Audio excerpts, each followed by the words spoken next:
ചെമ്പനീർ പൂവ് സീരിയലിൻ്റെ latest episode review ആണ് പറയുന്നത്. അങ്ങനെ സച്ചി കൊണ്ടുവന്ന മലേഷ്യൻ ദമ്പതികൾ കാരണം ശ്രുതി ആകങ്ങ് പെട്ടിരിക്കാണ്. അവർ ഓരോന്ന് ചോദിക്കുന്ന സമയത്തിന് ശ്രുതി മുക്കിയും മൂളിയും ഒക്കെ മറുപടി കൊടുക്കുന്നത് കണ്ട് ചന്ദ്രമതിക്ക് എന്തോ പന്തികേട് തോന്നി തുടങ്ങിയിട്ടുണ്ട്. ഇവൾക്ക് ശരിക്കും പണക്കാരനായ അച്ഛൻ മലേഷ്യയിലുണ്ടോ, അതോ എൻ്റെ സുതിയെ കിട്ടാനും ഈ വീട്ടിൽ കയറി കൂടാനും വേണ്ടിയിട്ട് ഇവൾ തട്ടിവിട്ട കള്ളത്തരമായിരിക്കും അത്? ചന്ദ്രമതി ആലോചിച്ചു തുടങ്ങി. എന്തായാലും സത്യമറിയാൻ ശ്രുതിയുടെ അച്ഛൻ്റെ സകല വിവരങ്ങളും ആ ദമ്പതികൾക്ക് കൈമാറിയിട്ടാണ് ചന്ദ്രമതി അവരെ അവിടെ നിന്നും പറഞ്ഞയച്ചത്. അവർ വൈകുന്നേരം തന്നെ സച്ചിയെ വിളിച്ചു. സച്ചിയാണെങ്കിൽ എല്ലാവരെയും കേൾക്കാൻ വേണ്ടി തന്നെ ആ ഫോണങ്ങ് ലൗഡ് സ്പീക്കറിലിട്ടു. അത് കേട്ടപ്പോൾ ചന്ദ്രമതിയുടെ കണ്ണ് തള്ളിപ്പോയി. ഒരു ത്രില്ലിംഗ് സിനിമ പോലെ തന്നെ ഉദ്വേഗജനമായ നിമിഷം തന്നെയായിരുന്നു അത്. അപ്പോൾ വീഡിയോയിലേക്ക് പോകുന്നതിന് മുൻപായിട്ട് നിങ്ങൾക്ക് ഈ ഒരു വീഡിയോ ഇഷ്ടമാവുകയാണെങ്കിൽ ഒരു ലൈക്കും ഹൈപ്പൊക്കെ തന്ന് സബ്സ്ക്രൈബ് ചെയ്യണേ കേട്ടോ. സച്ചി വിരുന്ന് കൊണ്ടുവരുന്നൊരു മലേഷ്യക്കാരാണെന്ന് അറിഞ്ഞപ്പോൾ മുതൽ ചന്ദ്രമതിക്ക് അവരെ ഭയങ്കര VIP-കളാണെന്നൊക്കെ തോന്നി. ശ്രുതി മോളെ, ശ്രുതി, ഈ കൊച്ചിത് എവിടെ പോയി എന്നൊക്കെ വിളിച്ച് ചന്ദ്രമതി ഇങ്ങ് നടക്കുമായിരിക്കും. മലേഷ്യയിൽ നിന്നവരാണ് വന്നത് എന്നറിഞ്ഞത് കൊണ്ട് തന്നെ ശ്രുതി താഴേക്ക് ഇറങ്ങാൻ പേടിയായിട്ട് അവിടെ തന്നെ നിൽക്കുകയാണ്.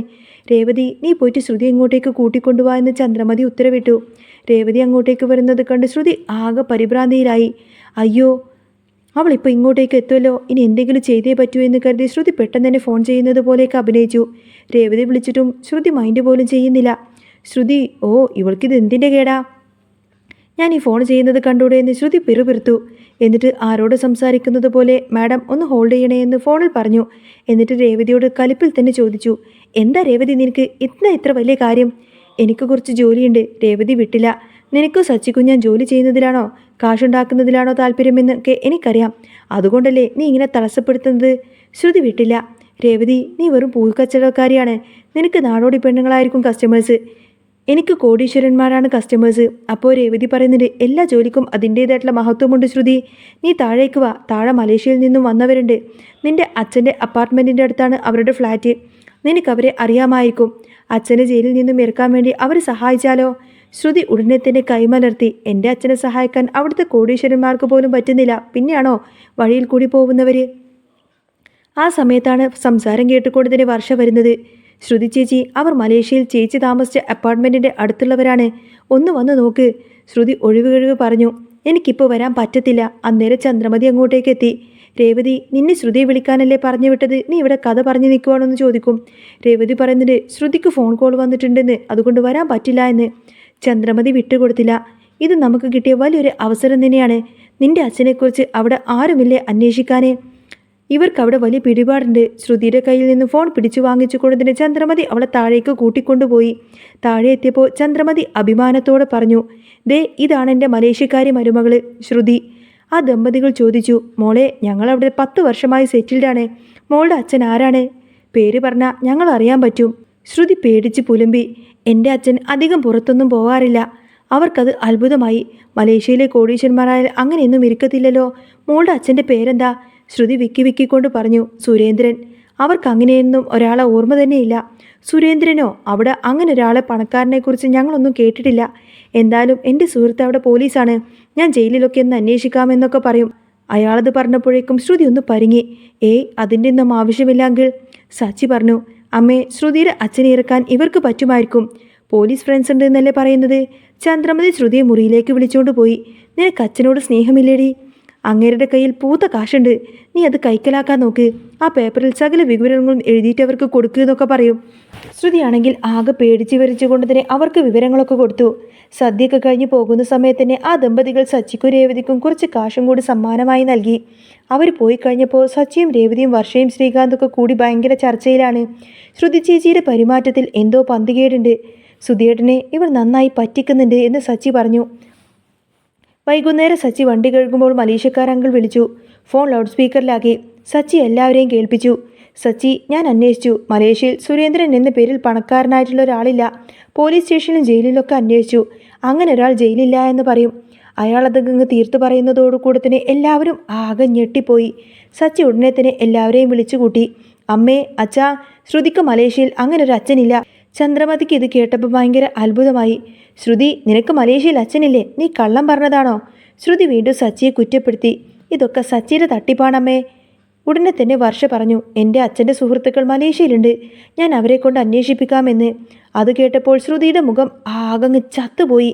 ചന്ദ്രമതി ആകെ തകർന്നു പോയി. രവീന്ദ്രൻ ചന്ദ്രമതി ആശ്വസിപ്പിച്ചു. അവസാനം ശ്രുതി മുറിയിലേക്ക് വന്നപ്പോൾ ചന്ദ്രമതി കടുപ്പിച്ചു പറഞ്ഞു, എടാ ശ്രുതി, അവൾ പറഞ്ഞത് കള്ളമാണെങ്കിൽ നിന്നെ കൊണ്ട് ഞാൻ അവളെ ഡിവേഴ്സ് ചെയ്യിപ്പിക്കും. ഡിവേഴ്സ് ഞാൻ വാങ്ങിപ്പിക്കും. ശ്രുതിക്കാണെങ്കിൽ എന്തു പറയണമെന്നൊരവസ്ഥയായിരിക്കും. വർഷയുടെ വാക്കെല്ലാം കേട്ടപ്പോൾ ശ്രുതിയുടെ ഉള്ളിൽ ഒരു വെള്ളിടി വെട്ടിയതുപോലെയായി. വർഷയുടെ മലേഷ്യൻ ബന്ധുക്കൾ കൂടി ഇങ്ങോട്ടേക്ക് വന്നു കഴിഞ്ഞാൽ പിന്നെ തൻ്റെ കള്ളം ചീട്ടുകൊട്ടാരം പോലെ തകരും എന്നവൾക്ക് ഉറപ്പായിരുന്നു. അന്ന് രാത്രി ചന്ദ്രോദയം വീട്ടിൽ ആർക്കും തന്നെ ഉറക്കമുണ്ടായിരുന്നില്ല. ചന്ദ്രമതി മുറിയിൽ അങ്ങോട്ടും ഇങ്ങോട്ടും നടക്കുകയാണ്.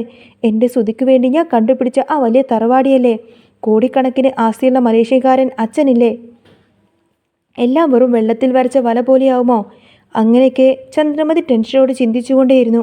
പിറ്റേന്ന് രാവിലെ തന്നെ വർഷ തൻ്റെ മലേഷ്യയിലുള്ള ഫ്രണ്ട്സിനെ വിളിച്ച് സുരേന്ദ്രൻ എന്ന വ്യക്തിയെക്കുറിച്ച് അന്വേഷിച്ചു. ഉച്ചയോടുകൂടി തന്നെ വിവരം കിട്ടി. സച്ചിയും രേവതിയും വർഷയും ശ്രീകാന്തും കൂടി ചന്ദ്രമതിയുടെ മുന്നിലേക്ക് ലാപ്ടോപ്പുമായി എത്തി. സച്ചി പറഞ്ഞു, അമ്മേ, ആ മലേഷ്യക്കാരൻ അങ്കിൾ പറഞ്ഞത് അക്ഷരം പ്രതി ശരിയാണ്. സുരേന്ദ്രൻ എന്നൊരു ബിസിനസ്സുകാരൻ അവിടെ ഇല്ല. പക്ഷേ മറ്റൊരു വിവരമുണ്ട്. സച്ചി ലാപ്ടോപ്പിലെ ഒരു ഫോട്ടോ കാണിച്ചു കൊടുത്തു. അത് ശ്രുതിയുടെ ശരിക്കുമുള്ള അച്ഛൻ്റെ ഫോട്ടോയായിരുന്നു. പക്ഷേ അയാൾ ഒരിക്കലും ഒരു കോടീശ്വരനല്ല. വർഷങ്ങൾക്ക് മുൻപ് അയാൾ മരിച്ചുപോയതാണ്. ഒരു സാമ്പത്തിക തിരിമറിയുമായി ബന്ധപ്പെട്ട് അയാൾ ജയിലിലൊക്കെ കിടന്നിരുന്നു. പക്ഷേ അത് പണക്കാരനായതുകൊണ്ടൊന്നുമല്ല, മറിച്ച് തട്ടിപ്പെല്ലാം നടത്തിയതിൻ്റെ പേരിലായിരുന്നു. ഇത് കേട്ടപ്പോൾ ചന്ദ്രമതി ആകെ തകർന്നു പോയി. അവൾ അലറി വിളിച്ചുകൊണ്ട് ശ്രുതിയുടെ അടുത്തേക്ക് ചെന്നു. പറയടി, നീ ഇത്രയും കാലം ഞങ്ങളെ പറ്റിക്കുമായിരുന്നോ? നിന്റെ അച്ഛൻ കോടീശ്വരനാണ്, മലേഷ്യക്കാരനാണ് എന്നൊക്കെ പറഞ്ഞിട്ട് എൻ്റെ മോൻ്റെ ജീവിതത്തിലേക്ക് നീ കയറിക്കൂടിയത് ഇതിനായിരുന്നുവല്ലേ? ശ്രുതി അപ്പോഴും പിടിച്ചു നിൽക്കാൻ നോക്കി. അമ്മേ, സച്ചി കാണിക്കുന്നതൊക്കെ എഡിറ്റ് ചെയ്ത ഫോട്ടോകളാണ്. പക്ഷേ അപ്പോഴേക്കും സച്ചി മറ്റൊരു തെളിവും കൂടെ പുറത്തു വന്നു. ശ്രുതിയുടെ അച്ഛൻ ഇപ്പോൾ ജയിലിലില്ല, മറിച്ച് അദ്ദേഹം മരിച്ചു പോയിരിക്കുന്നു. ശ്രുതിയുടെ അമ്മ വിമലാമയാണ്. അന്ന് രേവതിയും സച്ചിയും കൂടി രക്ഷിച്ചു വന്ന ആ വിമലാമ.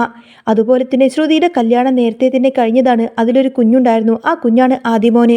സച്ചി പെട്ടെന്ന് തന്നെ തൻ്റെ ഫോണിൽ ഒരു വീഡിയോ കോൾ ചെയ്തു. അത് അപ്പുറത്ത് പ്രായമായ ആ ഒരു സ്ത്രീയായിരുന്നു, വിമലാമ. വിമലാമ വിറച്ചുകൊണ്ട് സംസാരിച്ചു. ശ്രുതിയുടെ അമ്മയായിരുന്നു അത്. വിമലാമ കരഞ്ഞുകൊണ്ട് പറഞ്ഞു, എൻ്റെ മോളെ നിങ്ങളാരും ഒന്നും ചെയ്യരുത്. എൻ്റെ മോളൊരു പാവമാണ്. അവൾ ഒരിക്കലും ഒരു പണക്കാരിയല്ല. അവൾ എന്നെക്കുറിച്ച് ഇല്ലാത്ത കഥകളൊക്കെ പറഞ്ഞത് ആ വീട്ടിൽ എങ്ങനെയെങ്കിലും പിടിച്ചു നിൽക്കാൻ വേണ്ടിയിട്ടാണ്. അവൾ ശ്രുതിയെ അത്രമാത്രം സ്നേഹിക്കുന്നുണ്ട്.